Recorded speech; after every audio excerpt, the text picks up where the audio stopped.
Hello everyone, welcome back to true way education. So दोस्तों, जैसे कि आपको पता है कि रिसेंटली इंडिया एंड वियतनाम के बिटवीन जो है ब्रह्मोस मिसाइल को लेकर डील जो है फाइनली साइंड हो चुकी है। इंडिया के जो डिफेंस सेक्रेटरी हैं उनकी तरफ से भी अनाउंसमेंट कर दी गई है कि दोनों कंट्रीज ने जो डील है वो फाइनली साइंड जो है कर यहाँ पे हो चुकी है। तो अगर हम बात करें इस डील की आने वाले समय में क्या इंपॉर्टेंस रहेगी इंडिया के, अगर हम पॉइंट ऑफ व्यू से देखें और वियतनाम के पॉइंट ऑफ व्यू से देखें, तो दोनों कंट्रीज के लिए ये डील क्यों इंपॉर्टेंट है इसके बारे में डिस्कस करेंगे। इसी के साथ जो साउथ चाइना सी है एंड पूरा एशिया जो पैसिफिक रीजन है उसके ऊपर क्या इम्पैक्ट हो सकता है पॉसिबल, उसको डिस्कस करेंगे। एंड इसी के साथ अगर आप UPSC state PCS other competitive exam के लिए प्रिपेयर कर रहे हैं तो आपके लिए काफ़ी ज़्यादा इंपॉर्टेंट न्यूज़ है। अगर हम देखें तो डिफेंस के पॉइंट ऑफ व्यू से एंड जियोपॉलिटिक्स एंगल से भी काफ़ी ज़्यादा इंपॉर्टेंट न्यूज़ है। तो इसको आज हम थोरोली जो है इस लेक्चर में कवर करेंगे। तो देखिए, रिसेंटली न्यूज़ में क्या आ रहा है कि इंडिया ने जो ब्रह्मोस डील है वो साइन की है वियतनाम के साथ, और Indonesia next in the line. तो इंडोनेशिया के साथ भी जो है फाइनल स्टेज पे जो बातचीत है इसके रिगार्डिंग जो है चल रही है। इंडिया के जो डिफेंस सेक्रेटरी हैं राजेश कुमार सिंह, उनकी तरफ से जो जो अनाउंसमेंट है वो यहाँ पे की गई है। तो अगर हम बात करें इस डील की इंपॉर्टेंस की और ये क्यों न्यूज़ में चल रहा है, तो देखो सिग्निफिकेंस क्या है इसका। तो अभी तक का जो इंडिया का लार्जेस्ट डिफेंस एक्सपोर्ट डील इसको माना जा रहा है। तो अभी तक की अगर हम डिफेंस सेक्टर की बात करें इंडिया की, तो सबसे बड़ी अमाउंट की डील जो है इसको माना जा रहा है। इसी के साथ क्या होगा कि इंडिया की जो स्ट्रेटेजिक फुटप्रिंट है साउथ ईस्ट एशिया में वो भी बढ़ेगी। तो कहीं न कहीं पहले जो माना जाता है कि साउथ ईस्ट एशिया में चाइना का थोड़ा-सा जो दबदबा माना जाता है, तो इसी के साथ इंडिया की जो स्ट्रेटेजिक फुटप्रिंट है South East Asia, South China Sea में वो भी बढ़ेगा। और वियतनाम की जो ऑब्वियसली जो कैपेबिलिटी है, डिफेंस कैपेबिलिटीज़ वो भी बढ़ेंगी, डेटरेंस जो कैपेबिलिटीज़ हैं वो बढ़ेंगी। और ये डील शो करती है कि इंडिया की जो डिफेंस मैन्युफैक्चरिंग कैपेसिटी है वो मॉडर्न टाइम में कैसे बढ़ रही है उसको शो करता है। सो अगर हम बात करें ब्रह्मोस मिसाइल की, तो ब्रह्मोस एक सुपरसोनिक क्रूज़ मिसाइल है। तो ये आप ध्यान में रखेंगे, ये बैलिस्टिक ट्रैजेक्टरी की मिसाइल नहीं है, क्रूज़ मिसाइल है, क्रूज़ ट्रैजेक्टरी को फॉलो करती है। कहीं से भी इसको लॉन्च किया जा सकता है, लैंड, सी, सब सी, एयर प्लेटफ़ॉर्म, तो कहीं से भी इसको ईज़िली जो है लॉन्च किया जा सकता है। फायर एंड फॉरगॉट प्रिंसिपल पे ऊपर काम करती है, यानी कि एक बार लॉन्च कर दिया तो फिर देखने की ज़रूरत नहीं है, टारगेट को ये हिट करके ही फाइनली हिट करेगी करेगी। फायर एंड फॉरगॉट प्रिंसिपल के ऊपर ये काम करती है। और सबसे जो इम्पोर्टेंट बात है वो ये है कि जो मॉडर्न एयर डिफेंस सिस्टम है, नेटवर्क है, उनकी तरफ से इसको इंटरसेप्ट करना काफ़ी ज़्यादा डिफ़िकल्ट है। दैट्स व्हाई जो कंट्रीज़ हैं वो इसको प्रोक्योर करना चाह रही हैं यहाँ पे। सो अगर हम बात करें इसके कुछ और अदर फीचर्स की, पहले हम देखते हैं कि इसको जो बनाया है, इसको जो डेवलपमेंट है वो किसने की है। तो अगर हम बात करें तो यहाँ पे 2 डिफेंस ऑर्गेनाइज़ेशन है, इंडिया की डीआरडीओ और रशिया के जो एनपीओ माशिनो स्ट्रोएनिया है उनकी तरफ से मिलकर, यानी कि इंडिया एंड रशिया का जॉइंट वेंचर है इसको बनाने के पीछे। और दोनों जो रिवर्स हैं, एक इंडिया की ब्रह्मपुत्रा और जो रशिया की मोस्का रिवर है उसके नाम के ऊपर जो है मिलाकर इसको ब्रह्मोस नाम दिया गया है। सो अगर हम बात करें इसके टेक्निकल फीचर्स की, तो टेक्निकल देखते हैं तो सुपरसोनिक क्रूज मिसाइल है। इसकी जो स्पीड है वो मैक 2.8 से लेकर 3.0 के बिटवीन या 3.0 के बिटवीन वेरी करती है, यानी कि 3 टाइम्स जो स्पीड ऑफ साउंड का ये अचीव कर सकती है। ओरिजिनली अगर हम देखें तो 290 किलोमीटर इसकी रेंज थी, लेकिन जब जो न्यू वर्जन है उसमें 400 किलोमीटर रेंज इसकी एक्सटेंड की गई है। और अभी जो लेटेस्ट वर्जन है वहाँ पे इसको 8 किलोमीटर के बियॉन्ड भी इसकी रेंज को एक्सटेंड यहाँ पे किया गया है। अगर हम बात करें कि इसकी इस डील की इम्पोर्टेंस क्यों है, या अगर हम बात करें कि जो डिफेंस सिस्टम है ब्रह्मोस, उसका वियतनाम के साथ क्यों इतना इम्पोर्टेंस है, तो वियतनाम के लिए जो सिक्योरिटी थ्रेट है वो कहाँ से है, साउथ चाइना सी में। तो इसको समझने के लिए पहले हम देखते हैं मैप में इसकी जो लोकेशन है। तो देखिए, वियतनाम जो है वो लाई करता है यहाँ पे साउथ चाइना सी के वेस्ट वाली साइड पे, और नॉर्थ वाली साइड पे ऊपर चाइना लाई करता है। तो यहाँ पे जो डिस्प्यूट है वो है 2 आइलैंड्स ग्रुप्स को लेकर। एक है पारासल आइलैंड ग्रुप, दूसरा है जो सेपरेटली आइलैंड ग्रुप है। तो दोनों को लेकर यहाँ पे डिस्प्यूट है। ये एक्चुअली में ग्रुप ऑफ आइलैंड है, यहाँ पे एक ग्रुप नहीं है। ग्रुप ऑफ आइलैंड यहाँ पे लाई करता है। जो पारासल है ये नॉर्दर्न वाली साइड में लाई करता है। जो सेपरेटली आइलैंड ग्रुप है ये नीचे लाई करता है सदर्न वाली साइड में। तो ये आप ध्यान में रखेंगे कि दोनों को लेकर जो डिस्प्यूट है वो किस आइलैंड ग्रुप को लेकर है। तो एक पारासल है, दूसरा है सेपरेटली आइलैंड ग्रुप्स। दोनों को लेकर यहाँ यहाँ पे डिस्प्यूट जो है वियतनाम हो गया, और यहाँ पे जो ताइवान है एंड चाइना है, इनके बिटवीन जो है डिस्प्यूट यहाँ पे चलता रहता है। और अगर हम बात करें यहाँ पे देखो, तो दोनों आइलैंड्स की अगर हम डिस्कस करें तो यहाँ पे सेपरेटली आइलैंड है और दूसरा है पारासल। अगर हम सेपरेटली की बात करें तो यहाँ पे 100 स्मॉल आइलैंड्स हैं, और काफ़ी अगर हम यहाँ पे देखें तो आइलैंड्स भी हैं, रीफ्स फीचर भी मिलते हैं, और शोआल्स भी यहाँ पे देखने को मिलते हैं। और ये लाई करता है southern water of the South China Sea, यानी कि सदर्न वाली साइड पे लाई करता है। अगर यहाँ पे हम बात करें सेपरेटली की, तो यहाँ पे चाइना, ताइवान क्लेम करते हैं एंटायर एरिया को। इसी के साथ Vietnam, Philippine, Malaysia and Brunei जो है यहाँ पे पार्शियल कंट्रोल की बात करते हैं। तो इसीलिए जो पूरा रीजन है वो डिस्प्यूटेड रहता है। तो इसी के लिए जो वियतनाम की तरफ से यहाँ पे ट्राई किया जा रहा है इस सिस्टम को एक्वायर करने का।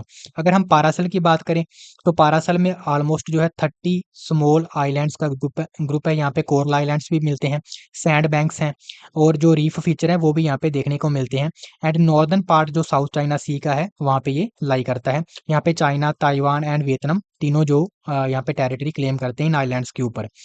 सो अगर हम साउथ चाइना सी की या इस रीजन की बात करें, तो मेजर शिपिंग लेन है। अगर हम बात करें, देखिए साउथ चाइना सी से होकर यहाँ पे अगर पैसिफिक की तरफ जाना है, तो मेजर शिपिंग रूट है साउथ चाइना सी से। अगर हम साउथ एशिया से बात करें, तो साउथ एशिया से लेकर पैसिफिक ओशन के बिटवीन जो मेजर सी रूट है वो यही रीजन है, साउथ चाइना सी।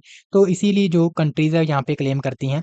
एंड अगर हम बात करें, तो मेजर शिपिंग लेन यहाँ पे है, फिशरी सेक्टर के लिए काफ़ी ज़्यादा इंपॉर्टेंट है। एंड ऑयल एंड गैस के रिजर्व काफ़ी अमाउंट में यहाँ पे पाए जाते हैं। तो दैट्स वाई जो कंट्रीज है यहाँ पे क्लेम करती रहती हैं और डिस्प्यूट चलता रहता है।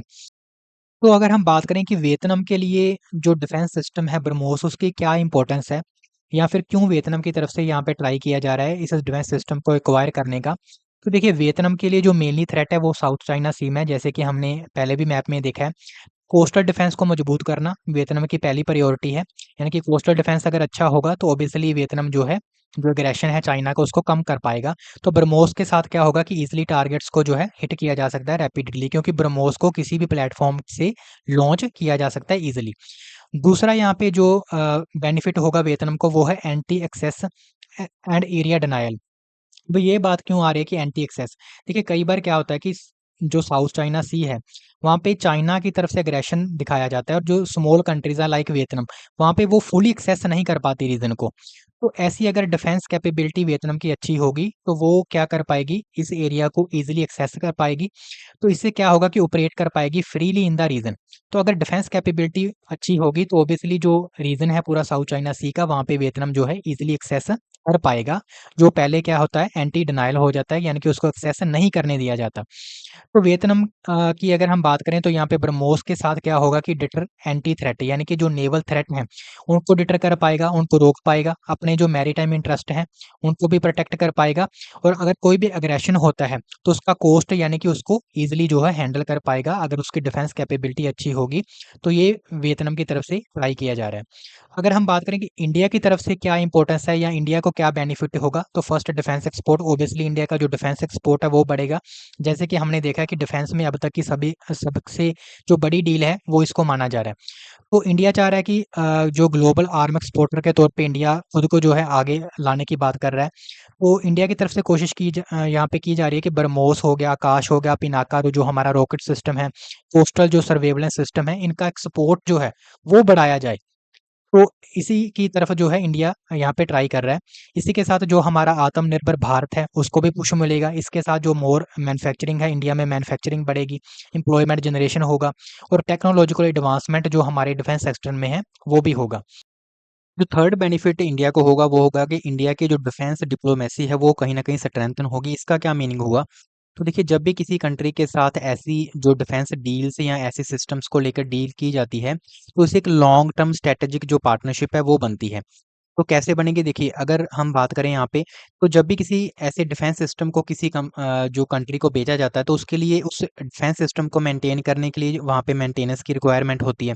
वहाँ पे उसको ऑपरेट करने के लिए ट्रेनिंग की रिक्वायरमेंट है, एंड अपग्रेड्स की जो है रिक्वायरमेंट होती है। तो ऐसे दोनों कंट्रीज में एक जो है डिफेंस की स्ट्रेटेजिक पार्टनरशिप बनती है। तो कहीं ना कहीं इंडिया की जो defence diplomacy south East Asia में वो इससे जो है स्ट्रांग होगी, और डिफेंस जो रिलेशन है वो दोनों कंट्रीज में जो है स्ट्रांग होंगे।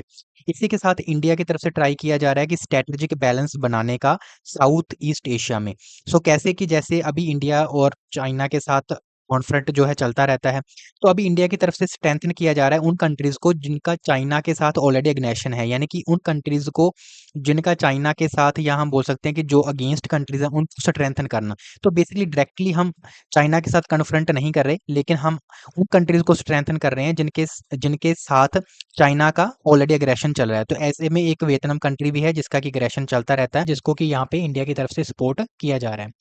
अगर हम बात करें कि इस डिफेंस सिस्टम के इंटरनेशनल बायर या पहले के बायर कौन से रहे हैं, तो फर्स्ट जो बायर किया था वो किया था फिलीपीन ने। तो फिलीपीन ने 2022 में जो है इसको बाय किया था। 375 मिलियन डॉलर्स की जो डॉलर की डील थी उसके साथ जो है फिलीपीन पहली कंट्री बना था जिसने इसको बाय किया था।